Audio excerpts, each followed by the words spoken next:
Hey, what's up? I just figured that I would take a couple of minutes here while I'm cleaning up some stuff in the shop, and I would kind of, talk about. I just tempered a bunch of stuff overnight, some blades, all the stuff that I played in the previous video that I quenched last night. I tempered them all in the oven, did a few hours at maintained heat and whatnot. So, yeah, I just want to kind of talk about them quick and show them off or whatever. So this is how they ended up looking afterwards. I always forget what side this stupid camera's on this thing. I'm using my iPad for a change instead of the phone. So that is how they ended up looking afterwards.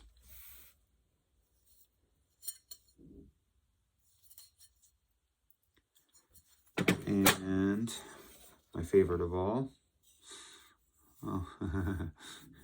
until I drop that down on something good.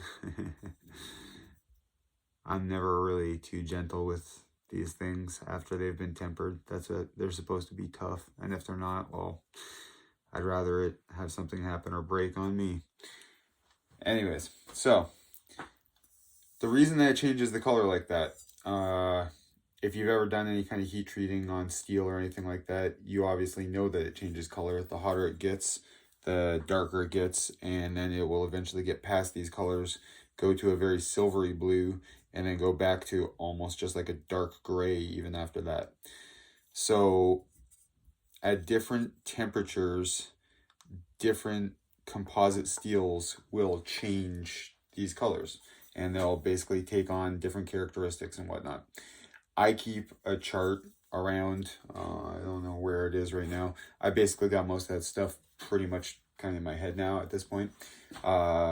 Once it has reached kind of around the 400 to 450 mark, you don't want it going anywhere above that. As soon as you start taking it above that, you basically start taking a lot of that hardness out, where by doing this, all I'm doing is, hang on, I'm going to change this angle a little bit. This iPad drives me crazy. There we go. Now I don't have to stand so weird. Anyways, so at different temperatures, they will take on different characteristics. You can actually see how the unhardened stuff, I purposely don't quench most of the tang.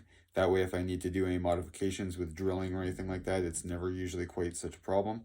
And mild steel like this, or at least unhardened steel, it's a lot tougher. It will take way, way, way more of a beating, and it will tend to bend as opposed to break.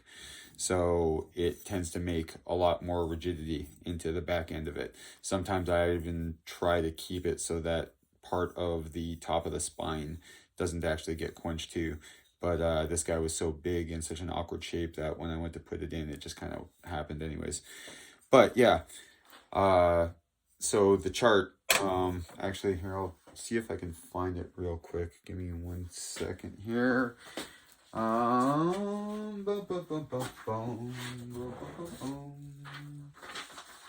we go. So, basically the whole thing, it just kind of says different colors to expect at different temperatures. This chart, part of the chart here, is the important part. That is your hardness factors. So basically, so let's take this one, for example, the Bowie kind of knife.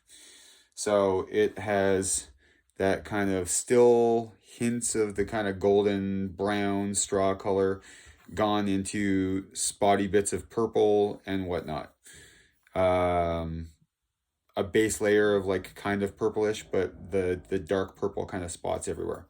So it literally, we'll look right on the chart here, and you'll see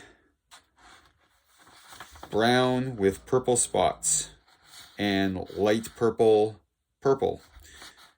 we're obviously right in this area right here. So when we look down at the chart, this is actually 1095, which is what we're looking at here in this column. There's a 1070 and a 1095 column. Sometimes I have to guess obviously in between that because I use a lot of 1084. But if I'm looking in that 1095 column and I'm looking at that brown with purple spots or light purple with purple, and I go right across to here, I'm sitting at about 60 and or just above. So I'm sitting in that kind of 59 to 61 region right in here. Now, you don't want things getting a ton harder than that. You can have them harder than that depending on what you're going for, but the harder it is and the less of that tension that you tend to take out of the blade, and the less of that rigidity that you take out of it, the more it's almost kind of like glass. The more likely you're gonna have it crack or shatter on you as opposed to bending or warping or something like that. Again, that's why a lot of the time I try to keep part of even a little bit of the spine here so that it tends not to be quite so quenched, and by doing that it adds that rigidity and it kind of gives it almost like a bit of a like a dampener. It's kind of sitting right in that part of the spine there. Again, you can see a slight lighter color here, but again, this one, because of the shape and the length of it, when I went to quench, it just kind of ended up getting some of the oil up on there anyways. But yeah, that's the whole idea behind the tempering process. That's why it's so important. That's why it changes color. You can see even like this one here where it's all the purples, all the different purples kind of going right through from dark to light, even with a couple of bits of that dark straw kind of sitting there. So that's sitting in the same range. It's sitting definitely in that, well, it is, sorry, this is 1084. So this is probably, instead of being in that kind of 60, 61 mark, it's kind of more like a 58, 59. But again, that is super, super hard. And now that it's been tempered, how it sounded last night on that other video, it's even smoother now, and it's even harder to catch an edge. This is just absolutely perfect. That's everything that I just did. Look, it barely even took the discoloration off of the surface. So that is, again, the whole idea behind the tempering process. So even this one that went slightly past that purple and it got into the dark blue, you'll see right underneath, full purple, dark purple, full blue. So this is sitting right in here, right in this range. So that would be in the 59 mark. If this was 1095, again, it's 1084. So it's probably more like kind of 57, 58, something like that. That's basically the range that I want it to be sitting in. That way it will take a beating. I can smash it into all kinds of metal and stuff like that. I can do whatever the hell I got to do to it. And I left scratches on my desk right now. And you can't see where the hell I hit it at all on here. And that's the whole idea behind it. And why tempering is so important, because it gives it that kind of little bit of dampening, so it doesn't just kind of shatter on you.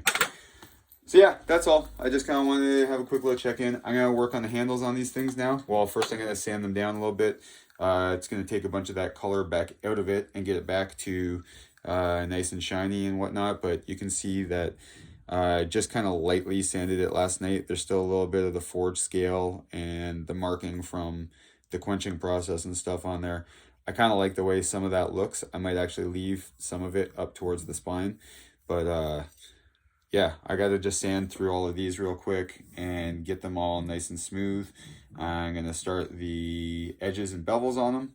And after that, handle time. So yeah, that's going to be my next kind of day or two. I also have to wind a bunch of coils. I finished a bunch of new machines. I don't know if anyone cares about any of that type of stuff. If you're watching here for knives, you probably don't. But I have couple machines that aren't sitting right here, but a couple months ago, I got powder coating set up. So I've got a bunch of really cool, I like these. This stuff's almost like a pitted finish, like you'd have on like an iron outdoor furniture.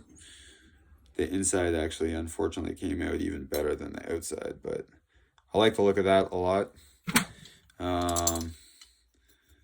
This guy is just clear coated, just a nice smooth finish with clear coat. If you're a Star Wars nerd, get at me, I'll make that up for you. This guy is pretty cool. I like the finish on that. It's called Way Black, I believe it is, and it's because it's like, it's past black. It's so kind of dense and dark. I know it's kind of a ridiculous name. I think half of the names for them are pretty ridiculous, but yeah, a lot of cool stuff. This one's super cool. Sorry, they're dusty. I was doing obviously a bunch of stuff over the last 24, 48 hours. That guy turned out super cool. There's a tiny little bit of silver flake in it. It's almost like a really dark black, kind of like a silver flake. And then that, they're actually talking about tempering and whatnot. Same thing. You can do it in low carbon steel as well. You'll still get a lot of the same colors. This is a 1018, I believe, something like that. A lot of the stuff that I use for my machines is obviously way lower carbon content. It doesn't have to be hardenable or anything like that. But you can see I got all those straws and the purples and all that same kind of stuff. Same kind of deal. Very much same deal. So yeah, I don't know. That's what I'm up to. I'm gonna do a bunch of those. If you are someone that actually tattoos, that follows me or whatever, and you're interested in any of this stuff, get at me, because I'm gonna be making a whole whack of machines over the next couple of days. And yeah, I just got to get back to winding some coils. I got hooked up from my buddy Forrest. I don't know if he ever watches any of these, but if he does, or if he's watching or anything like that, thanks again, man, for all the coils. Super awesome. Or the coil cores, I should say. Sorry. Super awesome of you. Thanks again. I'm going to make a post and kind of do that. But yeah, I'm just working on some handle stuff and getting that going. I found old hatchet handle that my son, well, not my son, my old lady's son, my wife's son, but whatever, the boy brought back after a walk, and I stripped down some of the outside, chopped it all nice and even down the center,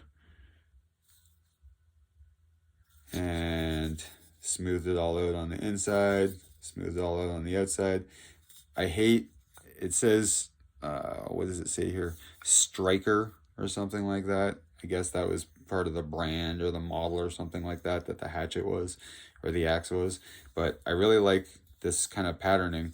I don't think I'm going to be able to keep it after I sand a lot of the shape into it and whatnot, but if some of it ends up being on there, I'm totally okay with that, because it's kind of cool, almost fish scaly. But yeah, so I made those. That's going to be handle material for something. I don't know exactly what. I'm thinking of maybe even splitting it and doing like a cool inlay with like a different material or a different color in the center or something like that.